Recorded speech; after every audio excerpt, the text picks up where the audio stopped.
Welcome back to Studio B. We are continuing our focus on issues that impact women. Now, I know men are parents too, but women generally do the majority of the child rearing. So we wanted to talk today about an issue that I am living and a lot of you are as well, and that is defiant children. How do we deal with that? How do we bring them into a more respectful way of behaving? This is Pat Prager. She's the director of the St. Louis County Parent Education Program, Parent Educators, LLC. Welcome to Studio B and KMOX. Thank you, Karen. This is a big topic. I was talking to some friends earlier, and we said that, well, sometimes we use the phrase defiant children, but other people say, oh, my child's highly spirited, or they're strong-willed, otherwise known as defiant behavior. What does it look like, first of all, for parents who have little children who may not know what they're dealing with? Right, well, the response, that negative response to no. When we tell them no or don't touch that, the ones that directly decide the thing you tell them not to touch, that's they're what I'm going to go touch? for. Yes. Okay, that's I have to find out for myself. And is defiant behavior a bad thing? It sounds like a bad thing. Well, it's just, as you said, highly spirited children. We don't want our children to be completely compliant in this world. We want them to be thinkers, and we want them to question authority at times, to know to do the right thing. But it can be irritating, can't it? That was a question for me. Yes, it can be irritating. It can be annoying. And sometimes it's hurtful. I feel like a lot of people would agree with me that you feel like you're failing in some way, that they're not doing what you've told them to do. Mm-hmm. But we're not failing. We're just struggling. You're just struggling, and every child is different. As you have two. I have two, each right? One's different than the other, so you have to find the world that child lives in and work with them from there. Okay, so what we want to do, you say, Pat, is to understand that it's easier to prevent than to cure. So let's talk about preventive mechanisms, and one is to model respectful behavior. That looks like it's about mom and dad. Right, a child is watching you all the time. They're listening to you.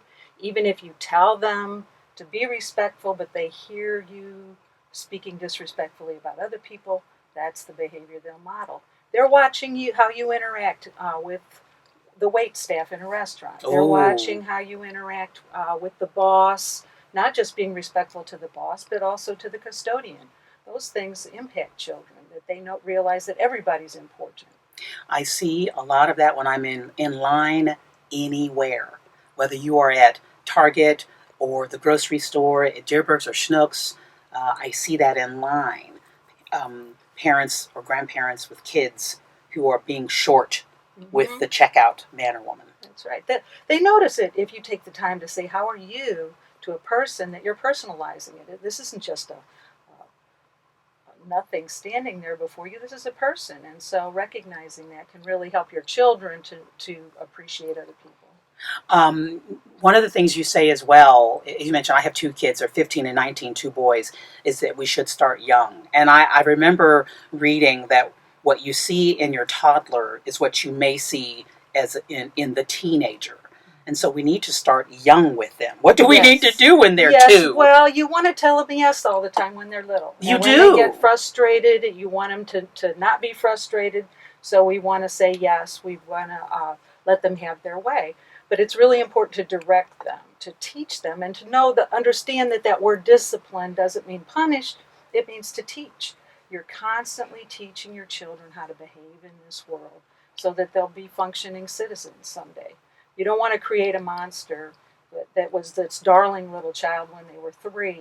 When they're 13, it doesn't look so cute when they're refusing to follow your directions. And we do know that we have parents who will see this, who are in stable relationships, reasonably stable. They are homeowners, but we also have families who will see this, we hope, who are struggling, whose finances may not be as stable. And that's an even more difficult scenario to be in, to understand that discipline means teach. Right.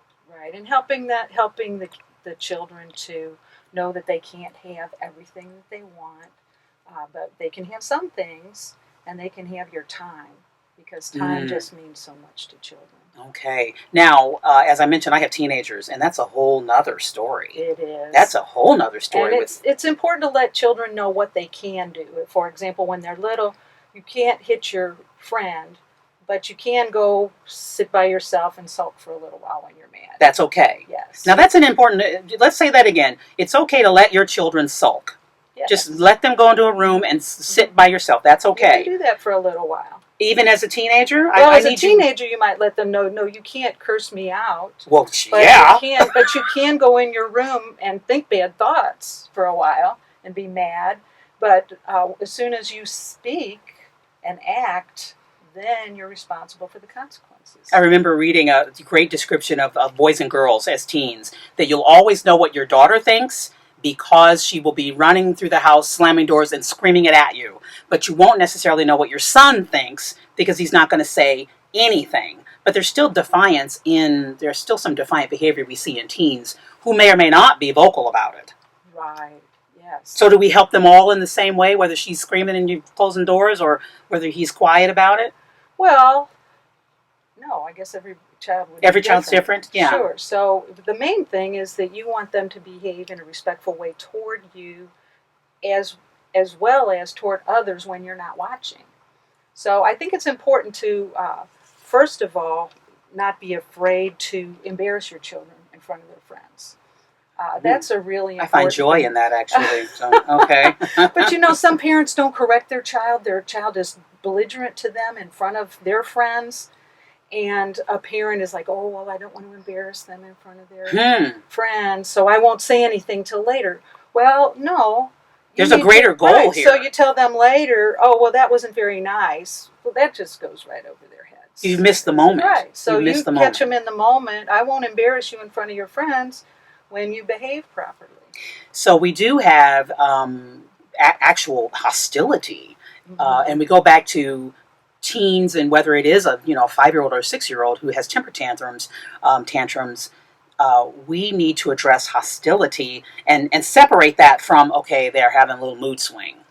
Right. And then I think as the negative behavior escalates, your response needs to escalate. You have to find out what that child loves and take that away from them. Hello, iPhone. And give them a chance to earn it back. Yeah, okay. In a reasonable amount of time. If you say you've just lost your phone for the whole school year, that's not reasonable. Give up hope. They give up hope. They have to have hope that sometime down the road I'm going to be able to earn this back. Okay.